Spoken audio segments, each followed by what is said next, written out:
When most people think about a book festival, they probably picture rows of tables, stacks of books, authors signing copies, and readers searching for something new to take home. That's certainly what it looks like from the outside. Well, I spent the weekend at the Mississippi Gulf Coast Book Festival, and while I enjoyed meeting readers and talking about my books, yes, I was driving home thinking about something entirely different. I realized that what happened there was one of the best examples of what I mean when I'm talking about rooted life. For years, I've said that holistic living is about much more than just herbs. Herbs are one expression of it, yes, but they are not the whole picture. Somewhere along the way, we started believing that living well is simply about what we eat, the supplements we take, and the products we buy. Those things can certainly have value, yes, but they don't define what it means to have a healthy life. A rooted life is about connections. It's about purpose. It's about community. It's about preserving what matters so the next generation has something worth inheriting. As I walked through the festival, I realized it wasn't really about selling books at all. Every table represented someone who had decided that an idea, a story, a lesson, or a piece of history was worth preserving.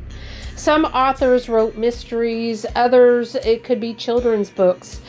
Some shared memoirs, poetry, history, fantasy.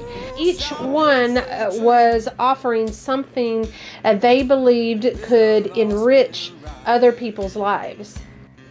That in itself is an act of stewardship. That is rooted living. Then I watched the readers. They weren't simply shopping, they were searching. Some were probably looking for an escape after a long weekend. Some wanted to learn something new. Others were searching for stories that reflected their own experience or introduced them to something else. Every person who picked up a book was hoping to make a connection of some sort. We often think that books are just entertainment, but books have always been one of the ways humanity has passed down wisdom from one generation to the next. One of my favorite moments wasn't even at my own table. I was watching parents walk through the festival with their children. Some children were excited about picture books or maybe animals. Parents were encouraging them to ask questions, talk to an author maybe, or choose a book that interested them. Whether they realized it or not, those parents were planting a seed. They were teaching their children that the idea matters, that reading matters, that community coming together actually has value. That's something that our world desperately needs. We live in a time when information comes faster than ever before, yet wisdom feels harder to find.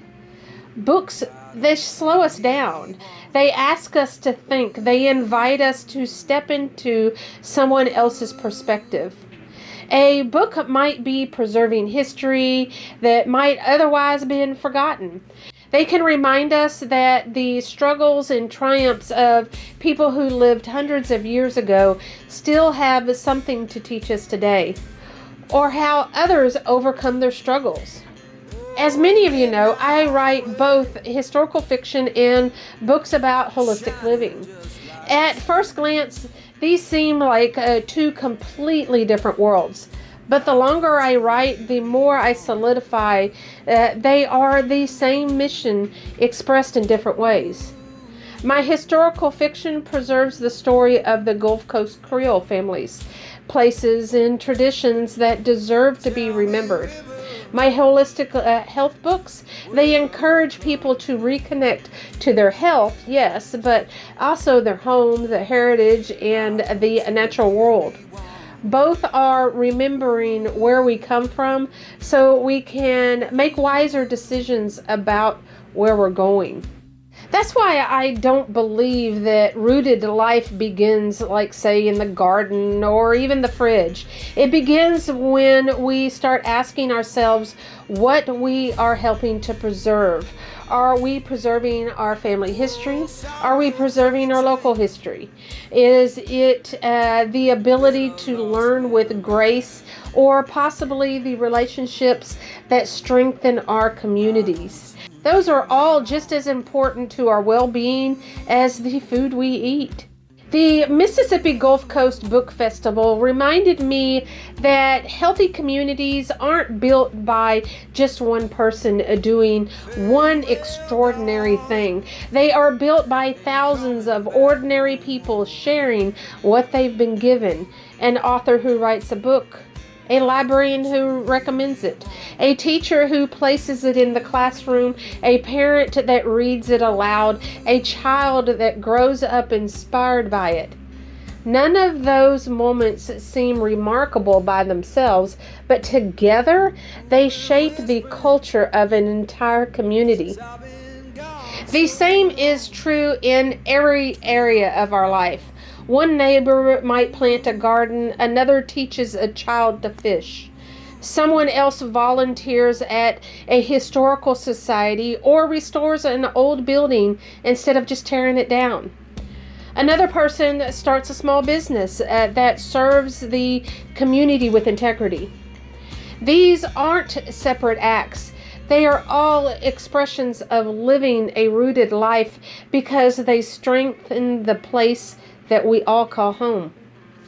As I packed up my books at the end of the festival, I realized that success isn't measured only in how many books I sold.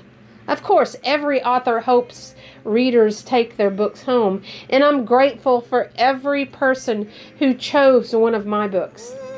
But success is also found in that conversation. It is found in meeting people who care about preserving history, who love learning, who encourages their children to read, and who believes in stories that still matter. If you've been wondering what I mean when I talk about rooted living, this is it. It's choosing to invest in the things that outlast us. It is recognizing that our health is connected to our relationships, our community, our history, our purpose, and the legacy that we are leaving behind.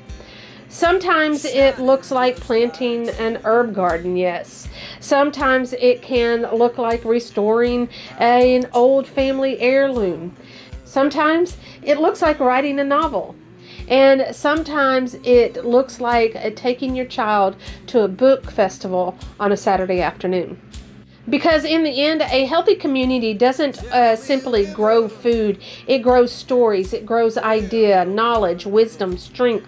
It grows people who understand where they've come from and who are willing to preserve something meaningful for those who are coming after us. To me, that is what living a rooted life is all about. Let's continue this conversation in the comment section.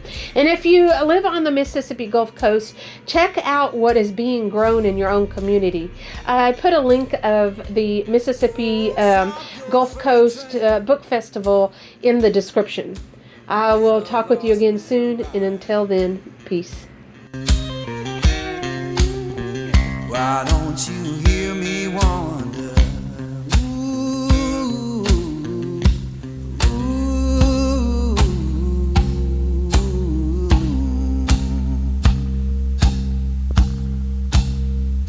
fare you well, darling, ain't coming back no more. Why don't you hear me wonder?